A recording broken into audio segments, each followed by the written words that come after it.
The man who faked his death. The double life of Nicholas Rossi. He was dead. At least, that's what everyone believed. A cancer victim. A tragic loss. Friends mourned. Reporters wrote tributes.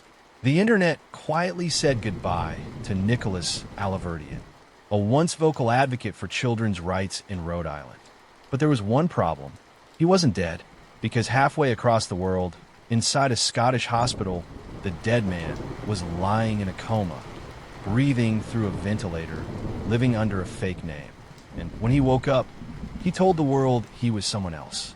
This is the story of Nicholas Rossi, the fugitive who faked his death to escape justice, changed his face, and fought a country to keep his lies alive.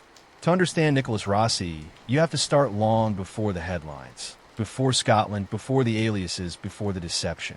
He was born Nicholas Rossi, a boy who would later claim his childhood was a nightmare, a maze of foster homes, neglect, and abuse. As a teenager, he became a self-styled activist, a reform crusader demanding change in the foster care system. He spoke to state leaders.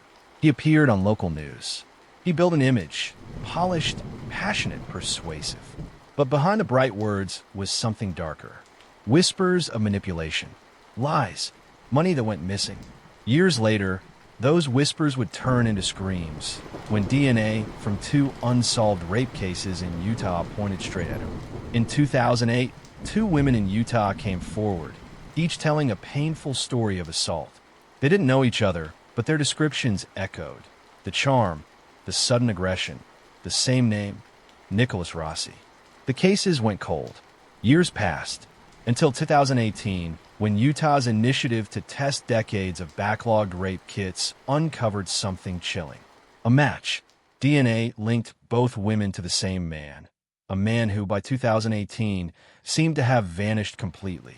When detectives searched for him, they found his digital ghost, a trail of posts, a website, a man supposedly living in Rhode Island. Then came the obituary. On February 29, 2020, news outlets and social media pages carried the same announcement. Nicholas Rossi had died of non-Hodgkin lymphoma. His ashes, it said, were scattered at sea. The story was perfect, emotional, believable, untraceable. But it was also a lie. In late 2021, the truth surfaced by accident. In Glasgow, Scotland, a man lay unconscious, battling COVID-19. His name on the chart, Arthur Knight, an Irish orphan, married to a British woman named Miranda. When police arrived to question him about inconsistencies in his records, hospital staff noticed something odd. 2 tattoos, identical to the ones on Nicholas Rossi's FBI file. One was a crest of Brown University, a college Rossi often claimed to have attended, though he never did. When investigators ran his fingerprints, the computer didn't hesitate. The match flashed across the screen. Arthur Knight was Nicholas Rossi. The man declared dead in America was very much alive and hiding under a new name in a new country, pretending to be someone else entirely. Once caught, Rossi, or Knight, as he insisted, launched one of the strangest defenses modern courts had ever seen. He denied everything. He claimed the U.S. government had mistaken him for someone else, that he was the victim of a vast conspiracy. When asked about the tattoos, he said they were coincidental. When confronted with DNA, he said it was planted. In hearings, he arrived in a wheelchair, wrapped in oxygen tubes, his voice trembling with an accent that seemed to change from British to Irish to American in the same sentence. At one point, he accused hospital staff of assault. At another, he claimed he was framed by an enemy he couldn't name. Scottish reporters called it a circus of deception. Judges called it a performance.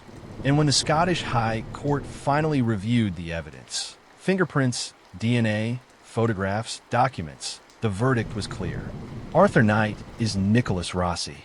In 2023, Nicholas Rossi was extradited to the United States. He arrived in Utah in shackles, escorted by federal marshals. For the first time in over a decade, he would stand in front of a judge under his real name. But even in court, he refused to drop the act. He told the judge he was still Arthur Knight, that Scotland had made a mistake. He demanded to be addressed as Mr. Knight. And when his fingerprints were again confirmed, he called the process corrupt. But evidence doesn't lie. In August 2025, the first trial began in Salt Lake County, Utah. A small courtroom, a quiet jury. One survivor took the stand, a woman who said she met Rossi after recovering from a traumatic brain injury. He had seemed kind, she said, intelligent, gentle. He told her he'd been through pain himself, that he understood what it meant to be hurt. But the tenderness didn't last. It curdled into control. He began asking for money, guilt tripping her when she refused. And one night, when she tried to end things, he locked the door. She told the court how she screamed, how he ignored her pleas, how afterward he acted as if nothing had happened. Her voice trembled, but she didn't stop. She said she had carried that memory for years, waiting for justice that never came. Now, at last, she had her day in court. Rossi sat motionless, expressionless, as her words filled the room. When the jury returned its verdict, it was unanimous. Only weeks later came the second trial.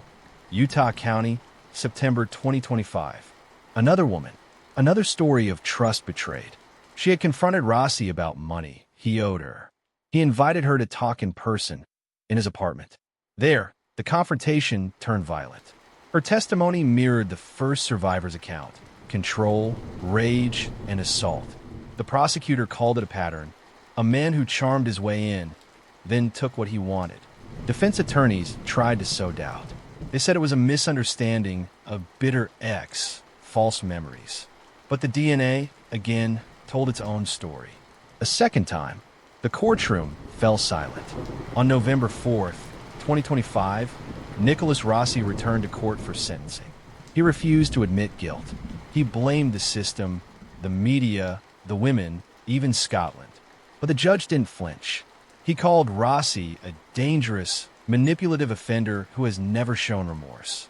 Then came the sentence, a minimum of 10 years to life in prison, the two terms running consecutively. In Utah's justice system, that means Rossi may never walk free again. As the gavel fell, one of the survivors turned to him and said softly, "You can't hide anymore." Nicholas Rossi's downfall wasn't sudden. It was the slow peeling away of lies. For years, he had rewritten his own biography, crafting identities, editing his past, forging documents, spinning narratives that blurred fiction and truth. But the one thing he could never alter was DNA. That immutable code, silent, invisible, waiting, became the witness he couldn't silence. Science spoke when his victims couldn't. And in the end, it was that truth, not the courts, not the headlines, that broke the illusion. Nicholas Rossi believed he could outrun justice. He believed that if he faked his death, changed his name, crossed an ocean, he could bury the past forever. But the truth doesn't rot. It waits. This case is a reminder that identity can be faked, but accountability cannot. That justice can be delayed, but not denied. As of now, Rossi remains behind bars in Utah, appealing his convictions, still insisting he's a victim of mistaken identity. But the evidence remains sealed, tested, verified. And somewhere, in a quiet courtroom file, two women's names stand beside his. They waited years for that line of ink. Guilty. It's not closure, but it's truth. And sometimes that's enough. You've been listening to Unveiled Truth, Crime Tales. If this story gripped you, subscribe, share, and leave a review. Because here we don't chase fiction, we uncover the truth, one crime at a time.